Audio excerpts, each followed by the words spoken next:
I would want to be a little different from some of the other commentaries on the war, because everyone is, of course, focused on it, and put it in a historical perspective, which won't surprise you because you'll hear me saying what you've heard me say before on this program. The United States is a declining empire. And what you see week after week, and now year after year, are the symptoms, the signs of that. And let me give you some examples. Israel is a very small country. Israel is trying to do something which was feasible 2 centuries ago. It's called settler colonialism. It's when you move a group of Europeans into a non-European area, you exclude the people one way or another, and you basically populate that area with the arriving Europeans instead of whoever lived there before. It worked 2.5 centuries ago because that's what the United States is. And we went to the final solution of the settler colonial project, which is literally exterminating all of those people. What Hitler did to Jews and gypsies and communists and socialists was not new. It was the repeat of what had been done by Germans, but also by lots of other Europeans all over the world. The first book I ever wrote as a young man was a study of British colonialism in Kenya, in which I studied what the British did from the time they arrived to the time that an uprising of the African people there, known in the world as the Mau Mau Revolution, drove them out. And you see that everywhere in the world. The last century and a half have been and will be in the future called the era of anti-colonialism. It's the overwhelming story of the overwhelming majority of the people on this planet. India, which was a formal colony, China, which was half a colony, and so on. What Israel is trying to do is to go against a century and a half of historical movement in the opposite direction, to undo settler colonialism, to apologize for settler colonialism, whether it's the Maori in New Zealand or the indigenous people in Australia or the Africans in South Africa, and you could go on. This is hopeless. And this has nothing to do with the particulars. You can't do now what you could do 2 centuries ago, especially if the intervening period has been an era of anti-colonialism. So what Israel has done, not willing to give up that project, and let's remember, it was British colonialism that created this opportunity for Jews escaping Europe. What Israel has done is hooked itself up to the biggest, toughest military in the world, the United States, and basically made a decision to become the military outpost of the remaining empire, the U.S. empire. And this meant it was the flashpoint for everything against all of that. And most, of course, immediately in the Arab countries that surround Israel and the larger Muslim world which surrounds Israel. And what we have seen and what we're watching today is the slow, painful, but inevitable process of teaching the Israelis that this is not going to work. Now, for a while, it can. For a while, it may continue. They have enormous commitment to military everything. And they have the endless provision of the means coming from the United States. That is their alliance. And Israel has worked very hard to support the political forces in the United States to support that alliance for obvious reasons. But it can't work. That's why the conflict never stops. The Palestinians have demonstrated that even under genocidal oppression, they're not leaving. That's incredible, given what they have suffered. They're not leaving. And they have appealed to their Arab and Islamic brothers and sisters to support them and to become problems for Israel, which those others have become. Not just Hamas, but Hezbollah, but on, and I won't rehearse it all. We all have been living through it. Eventually, they would overcome what had been their long-term good luck. That the Arab countries, and this is no credit to them either, that the Arab countries were afraid. Anyone who pushed back too much against Israel would get bombed, would get missiled, would get overthrown, and would incur the risk that the United States would help. And they didn't trust each other. And so every now and then, one of them would make a deal with Israel to be allowed to do something that the others might not be. Not a pretty picture. But eventually, the Arab countries figured all this out.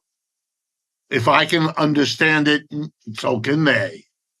And they realized we have to come up with one of us that can show the Israelis why and how we're willing to fight back.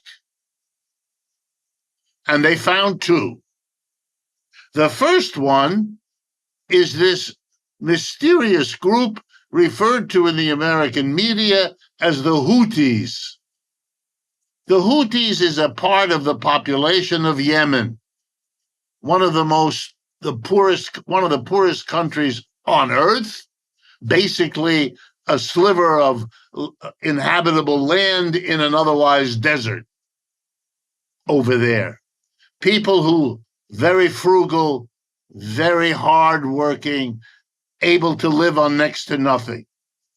And slowly it became clear they are located where they can stop shipping in an important part of the world economy, and they can shoot missiles into Israel. And nobody can stop them. The United States tried. Earlier this year, a month of steady, heavy bombing by the United States had no effect. Oh, yes, we killed a few people. We broke a few buildings. Couldn't stop it. Can't stop it now. The second was Iran. Iran is a supporter of Hamas, Hezbollah, Houthis, fill in the blank. And why? Because it is too big and too powerful and too well connected for the Israelis to dare. And what did the Israelis do? What in a way they had to do. I'm not excusing them. I'm trying to understand their logic. They had to show that they would do what everybody was counting on them to be smart enough not to do. So they attacked Iran. The Jewish part of Israel is 7 million people. Iran has 90 million people. You don't do that. You don't attack a country of 90 million with 7 million. And you sure don't do it while you're busy fighting a war in Gaza, which the whole world condemns you for. And Iran has very close relations with Russia and very good relations with China. What are you doing? The act was an act of desperation. The hope of Mr. Netanyahu, obvious to those who follow, was to draw the United States in. And Mr. Trump, when he listened apparently to Mr. Netanyahu and didn't listen to all the voices, including inside the Republican Party, that said don't do that, did it. Whereupon Mr. Trump discovered that what he had unleashed was a conflict between Israel and Iran that almost everyone other than the American media, who are useless in this situation in a way that exceeds bias and exceeds jingoism.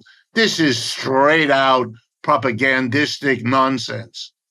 Everyone else in the world realizes that the supports Iran has in its own country and its border with Russia and its treaties with Russia and its support from China versus Israel is a slam dunk of the worst sort. It's not a sustainable arrangement. And so we now see the backtracking of a desperate Trump who has to try to call off what he just turned on. Yes, he's a herky-jerky leader. Everyone knows that now. He displays that all the time. But that should not obscure us. What we're seeing here is the herky-jerky behavior of someone who's trapped. There is no future for this whole business until you sit down and try to find one. There may be one, but warfare, no, that's not a solution. That's not sustainable. That's a losing proposition. And it was before he dropped the bombs on Tehran and the nuclear bases. All of Europe had dozens of commentators, just to conclude, who enjoyed pointing out that even according to the International Atomic Energy Commission, the the enriched uranium and the mechanisms to further enrich it, to make it, if they were in those three places, had been removed from those three places. So that even if your bombs got there, which was an open question, this kind of warfare hasn't been done before with bombs like that. And the Iranians had put all of this in the middle of a mountain. So it was unknown. But the point was it wouldn't matter. It wouldn't matter. They have the scientists, they have the laboratories, they have the experience, and they have the uranium. What are you doing in that situation? Showing that you can bomb? Everybody knows that. Showing that you will in this situation? Given given Ukraine, there's not much doubt about that either. So this was very impulsive, but that's not the important point. It's the larger historical dead end that's being acted out. Yeah, they're desperate. Yeah, it's herky-jerky. What else do you expect once you understand that they're stuck in a colonial project that is an absolute no-win situation for Israel and the West? And the only sad last point, the only sad thing is they don't want to see it. They can't see it any more than they can see what they're doing in Gaza and how the whole world looks at it. And you have to explain that Jewish people are no more intrinsically